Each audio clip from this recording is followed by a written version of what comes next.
Hey everybody, I'm back. I've been gone for 2 weeks, trying to get a bunch of things taken care of. One of them being getting this shop pretty much cleaned up. It's not 100%, but it's a lot better than it was. The whole left side of the garage, the right side of the garage, when you first walked in the door, was literally packed up to the top of the window. That's why I wouldn't show more of my shop, because I was pretty embarrassed about it. And it was just stuff that we had kept for 20 years. That was stored in our old shop that just needed gone through. I ended up taking 3 carloads of garbage out of here. So, doesn't seem like it should take that long, but it did. We're also planning my son's graduation party, and in between, had some medical issues that needed addressed. Finished getting my government shot, all that kind of stuff. But anyway, this has sucked. I've really been wanting to videotape. Oh, also, found out the camera I was using was corrupting my files. I made a video a couple weeks back. It was a tripod build. That didn't come out so good. This is one of the things that I've been waiting to show on the channel. Hold on a minute, let me get set up and I'll show you more of my ShopSmith. This is my ShopSmith. I'm not sure what year it is. They made them from, I think it was the late 50s, all the way up until 2000 or 90s or 2000, something like that. So there's actually millions of these out there across the world. What they are is a machine that has several different uses. What I have is called a 5-in-1, or a 5, ShopSmith 5. They make a ShopSmith 7 and they make a ShopSmith 10. So let's check this thing out. So one of the main uses for this is as a saw. Actually, the 2 main uses is you can do vertical or horizontal drilling on it also. And then the saw, those are the two main uses that I see it being used for. It also can be used as a lathe. You can buy different attachments. One is a bandsaw, another one is a planer grinder. And then they have jigsaws and all kinds of stuff that you can actually get for it. In this configuration, I actually have over here on the wall, right there, is the attachment for the blade cover. But since I'm not using it as that, I started to take it apart and realized that, I wanted to film it. So I've also got several different attachments, everything else that doesn't fit down here, which is a common thing people make. You can actually even order these. I don't know why you would if you have a machine that can make them. But in that peak cabinet, I have all the other attachments that goes along with it. First off, here's your speed control. All these handles are adjustable, plus they can come off, so I can use this on the other side. Everything pretty much on here comes apart with an Allen key. Just to demonstrate how that works, you loosen up your locks,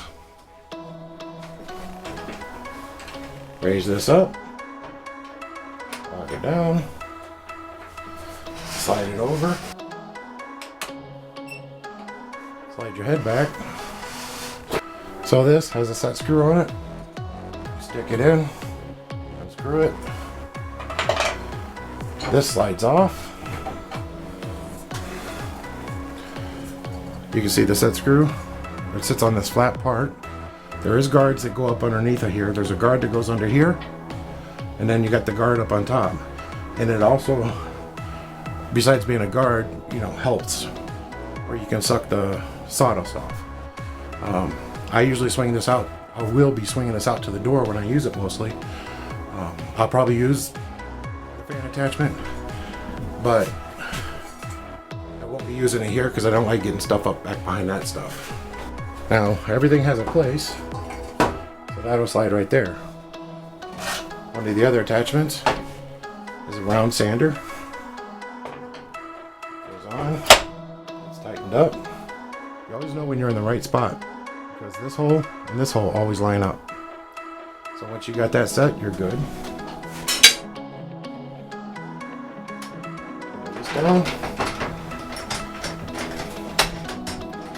Midway point. Lock it. Slide it forward. Then lock this down so that it doesn't slide in to hit it. Now one of the other things is too, I can slide it back, use the head to bring into it. This head tilts also, so you can do different angles underneath. Shows you the different degrees. On the end here, by turning this grip, this table moves up and down. It doesn't have an adjustment on it like this. It just has where this loosens and tightens. And then it can go up and down as needed. It can be flipped around or put down at the other end. This piece does the same thing. This comes on and off. You can either use this end to turn using the wood lathe. This piece comes off. There's different attachments that it has. One of the attachments they have is a regular chuck for drilling, all that kind of stuff. I can put router heads on it, router bits on it, use it that way. Flipping this lever, that unlocks it. Gotta make sure my head is locked down. Go and loosen that, turn that sideways. So by taking out the bottom attachment, I can raise it up and use it as a vertical saw for routing. I know there's a way to find out what year it is and all that other stuff. There's different colors and different motors and different things. Unfortunately, I think I have the weakest motor that they make.